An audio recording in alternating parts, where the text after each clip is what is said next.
Hi everyone, and welcome back to this Business English podcast. In this video, you will learn 30 useful business English words and phrasal verbs that you can use in meetings, emails, project updates, client conversations, and everyday office communication. This lesson is for B1 and B2 English learners who want to sound more natural and confident at work. I will not only read a list of words, I will put each expression inside realistic business situations so you can understand how people actually use it. At the end, I will ask you 5 comprehension questions. Listen carefully, take notes if you want, and write your answers in the comments. It is a simple way to practice active listening. Today, I will walk you through a practical business scenario. A team is preparing an important project update for a client and for internal managers. While I explain the situation, I will teach you 30 expressions that are extremely useful in business English. Let's start with expression number 1, align. To align means to make sure that 2 or more people, teams or ideas agree and move in the same direction. In a meeting, someone might say, before we send the client update, we need to align on the main message. That means the people involved should all understand the same goal. Expression number 2 is stakeholder. A stakeholder is a person or group that has an interest in a project or is affected by it.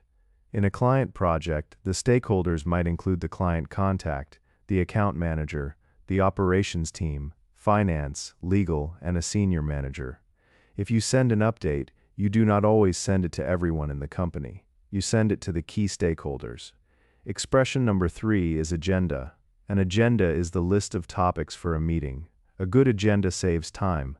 For example, you can write today's agenda. First, review the situation. Second, agree on the deadline. Third, assign action items. Without an agenda, people often talk for 30 minutes and leave without a clear decision. Expression number 4 is action item. An action item is a specific task that someone needs to do after a meeting. It should have an owner and ideally a deadline. For example, Sam writes the email draft by Wednesday. That is an action item. It is clear who does the task, what the task is, and when it should be done. Expression number 5 is deliverable. A deliverable is a concrete thing that must be completed or delivered. In a client project, deliverables might include a report, a presentation, a revised contract, a training document, and a final summary email. If a manager asks, what are the deliverables for this project? They want the concrete outputs, not just a general idea. Expression number 6 is deadline. A deadline is the final time or date by which something must be finished. You can say, the deadline for the client report is Friday at 5. In business, deadlines are important because many tasks depend on each other. If the report is late, the review meeting may also be delayed. Expression number 7 is budget. A budget is the amount of money available for a project. For example, a team may have a budget of 3,000 euros for external support, extra research, or additional materials. A useful sentence is, before we approve this idea, we need to check the budget. Expression number 8 is scope. Scope means the size or limits of a project.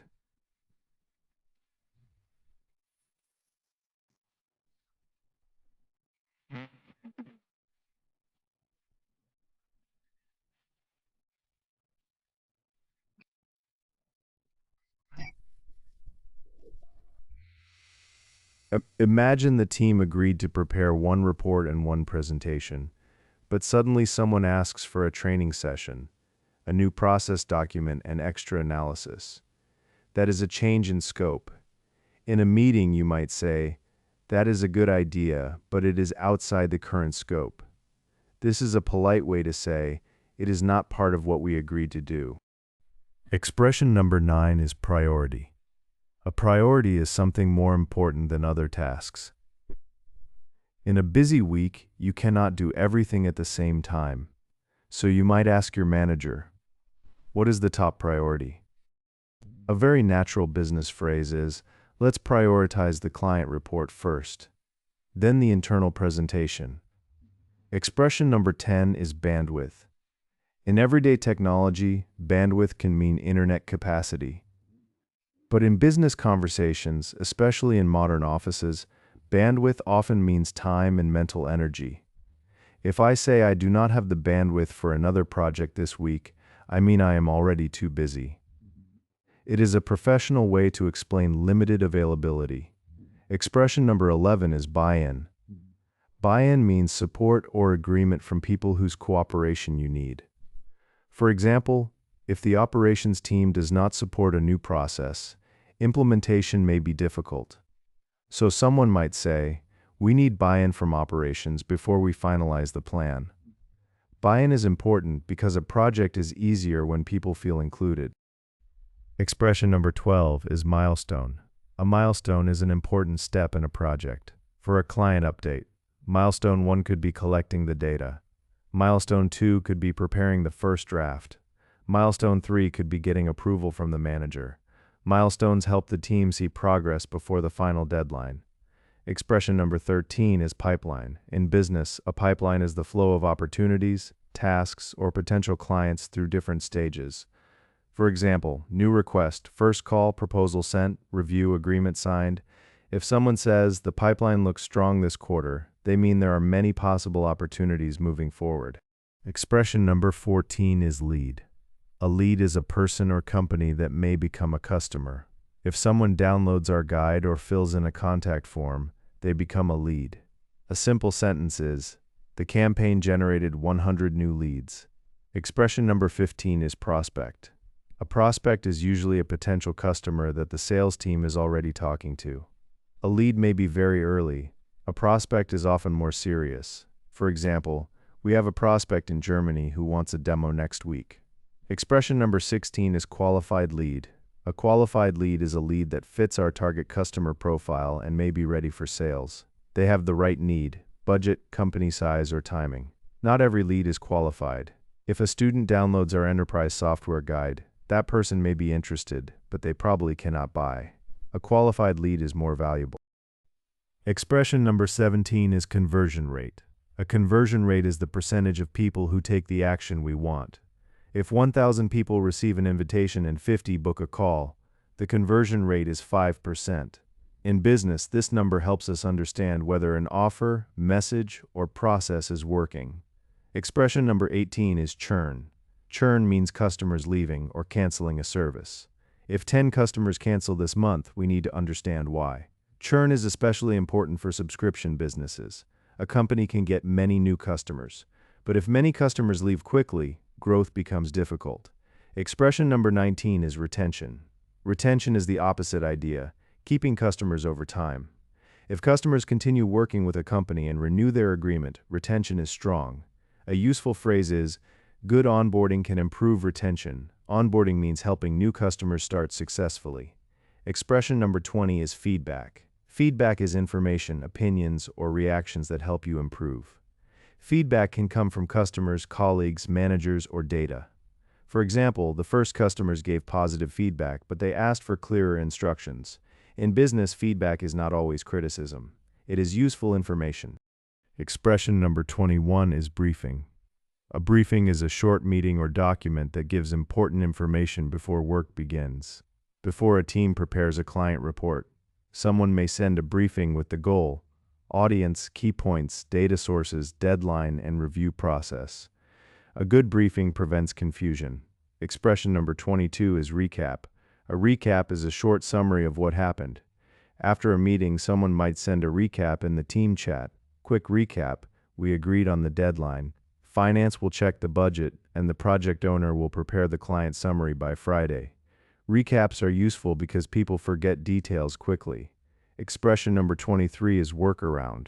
A workaround is a temporary solution when the normal solution is not available. Imagine the reporting system has a problem and the team cannot export the usual file. A workaround could be creating a simpler spreadsheet manually for 1 week. It is not perfect, but it helps the team move forward. Expression number 24 is bottleneck. A bottleneck is a point where work slows down because one person, team, or process is blocking progress. For example, if every piece of content needs approval from one manager, and that manager is busy, approval becomes a bottleneck. A useful sentence is, legal review is the bottleneck right now. Expression number 25 is handover. A handover is the transfer of information, responsibility, or work from one person to another. If I go on vacation, I prepare a handover document for a colleague. It explains current projects, deadlines, open questions, and important contacts. A good handover helps the team continue without confusion. Now let's move to 5 phrasal verbs that are very common in business English. Expression number 26 is follow up. To follow up means to take further action after a meeting, message, or event. If you meet a client contact at an event, you can send a follow-up email the next day. You might write, "Hi Anna, it was nice speaking with you yesterday. I wanted to follow up and share the information we discussed." This phrase is essential in client communication, recruiting, project management, and customer service. Expression number 27 is get back to someone. To get back to someone means to reply later, often after checking information. If a client asks, "Can you deliver this by Monday?" and I'm not sure, I can say, "Let me check with the team and get back to you by tomorrow." This sounds professional because you're not guessing. You're promising a clear next step. Expression number 28 is look into. To look into something means to investigate or check a problem. If a customer says the report is not loading, customer success might reply, "Thanks for flagging this. We will look into it and update you soon." It is a calm, professional phrase for problems. Expression number 29 is carry out. To carry out means to do or complete a task, plan, test, or activity. For example, "We will carry out user interviews next week." Or, "The team carried out a security review before the change." It sounds more formal than simply saying do, so it is useful in reports and project updates. Expression number 30 is roll out. To roll out means to introduce something gradually or officially. A company can roll out a new policy, a new training program, a new internal process, or a new pricing plan. For example, "We will roll out the new process to one team first, then to the whole company next month." Now let's put many of these expressions together in one realistic example. Imagine someone sends this update to a manager. "Hi Alina, quick recap from today's project meeting. We aligned on the main message and confirmed the audience for the client update. The key stakeholders are operations, finance, legal, and the client account team. Our main deliverables are the report, the presentation, the revised timeline, and the summary email. The deadline is next Friday, but legal review may become a bottleneck, so I will follow up with them tomorrow. The client asked for clearer examples, and I will look into that with the project team.